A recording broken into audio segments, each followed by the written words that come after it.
A deep-sea detective story.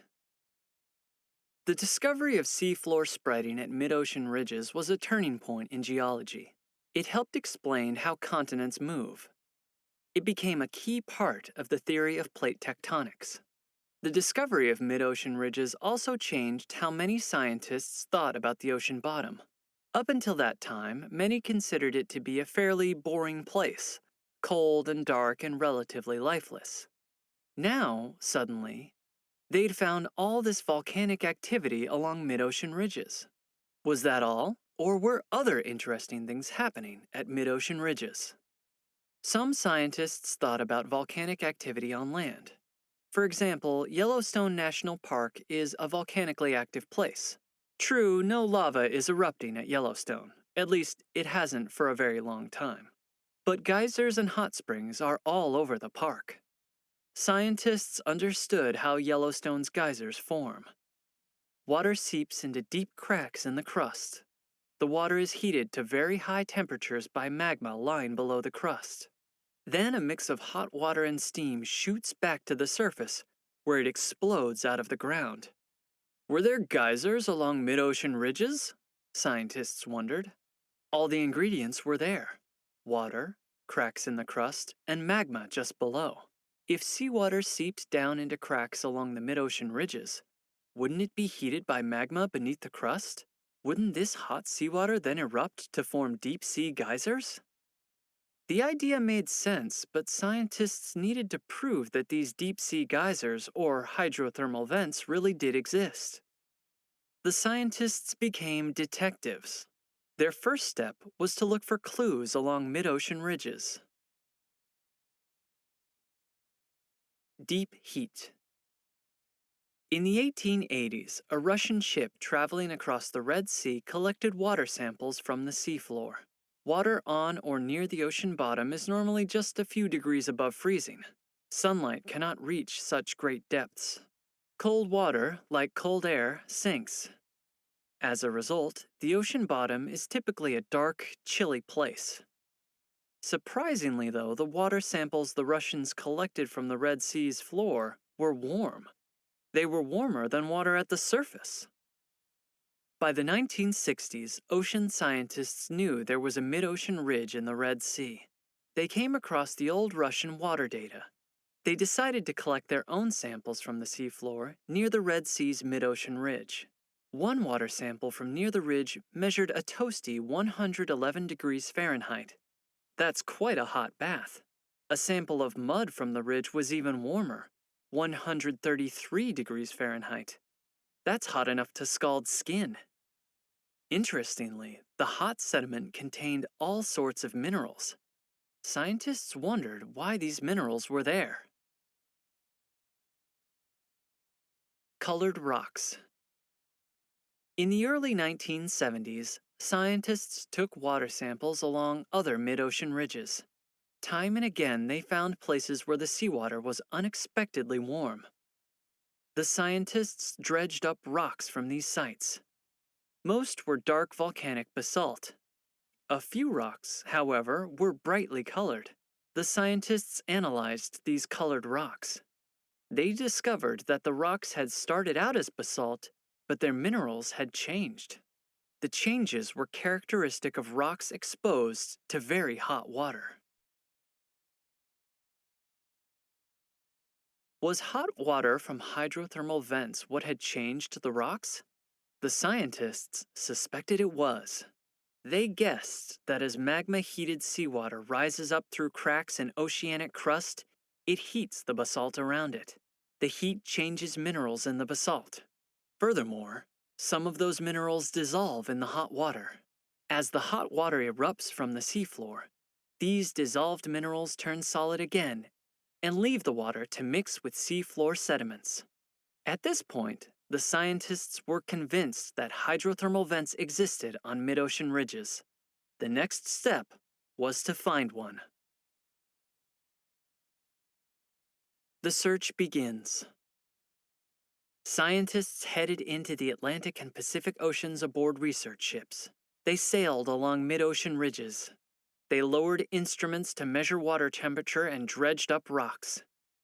At sites that looked promising, they sent down small robots with cameras to snap pictures of the scene far below. Some photos showed mounds of rock covered with mineral deposits. Were these warm, mineral-rich sites the hydrothermal vents they were looking for? To be sure, they needed to get a first-hand look. At the time, there were only a few underwater vehicles that could carry people all the way to the seafloor. These small submersibles belonged to the military. They were designed to retrieve objects from the ocean bottom and help rescue sailors trapped in sunken ships. Many people thought using submersibles for ocean exploration would be a waste of time and money. Even so, the scientists looking for hydrothermal vents eventually won support for a joint French-American expedition. It was called Project Famous, for French-American Mid-Ocean Undersea Study. Its destination was the Mid-Atlantic Ridge. The expedition was a huge undertaking. It took 2 years to get everything ready. 3 submersibles took part, including one called Alvin. In 1974, a handful of lucky scientists became the first people to come face-to-face with a mid-ocean ridge. They saw great mounds of volcanic rock. They even saw the narrow rift along the top of the ridge where lava erupts to create new crust. However, they didn't see a single hydrothermal vent. Galapagos luck. The scientists were disappointed, but didn't give up. Another team decided to look for vents along the Galapagos Rift. This is a mid-ocean ridge west of Central America. Data gathered by instruments and cameras revealed both warm water and mineral deposits at several sites along this ridge. The Galapagos hydrothermal expedition began in early February 1977. The science team had many instruments, but just one submersible, Alvin. The expedition began with scientists lowering a camera-equipped vehicle down near the seafloor. For many hours, they towed the little vehicle over the ridge. It snapped a picture every few seconds. The scientists studied the photos carefully. It took a long time, because there were 3,000 photos. Nearly all showed only barren volcanic rock. But 13 photos made the scientists' hearts beat faster. The photos were taken at a place on the ridge where the temperature was higher. They clearly showed rocks covered with mineral deposits. Nestled among the rocks were hundreds of large white clams. Were the animals there because the water was warm? Were they clustered around a hydrothermal vent? On February 17, 1977, Alvin headed down to the site. A pilot and 2 scientists sat cramped together inside the small submersible. When the sub reached the ridge, the men stared out through small portholes at an amazing sight. Jets of hot, shimmering water were gushing out of cracks in the rock. As it mixed with cold water, the hot vent water instantly turned cloudy as dissolved minerals solidified. Tiny mineral particles fell like snow. They had done it. The scientists had followed the clues to a major discovery. For the first time, they had located a hydrothermal vent along a mid-ocean ridge. Along with the vent, they had also discovered unexpected life. Seeing big white clams in a photograph was one thing. Seeing them in person was much more exciting. The clams around the vent were huge, unlike any clams the scientists had ever seen.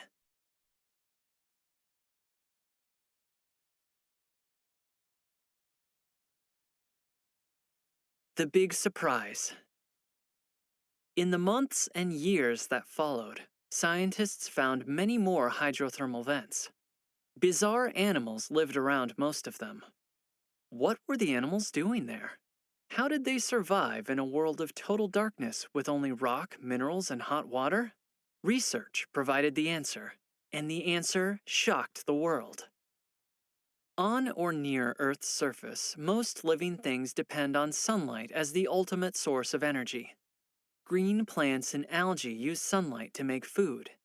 They do this through a process called photosynthesis. Many animals eat plants or algae. Other animals eat plant eaters. Sunlight doesn't reach the seafloor. So how do vent dwellers survive? Scientists discovered the animals survive thanks to bacteria. Vents are home to unusual types of bacteria that use chemicals in hot vent water, instead of sunlight, to make food. The process is called chemosynthesis. Around hydrothermal vents, chemosynthetic bacteria are like plants and algae in the sunlit world above. Some vent animals eat the bacteria directly. Others eat the bacteria eaters.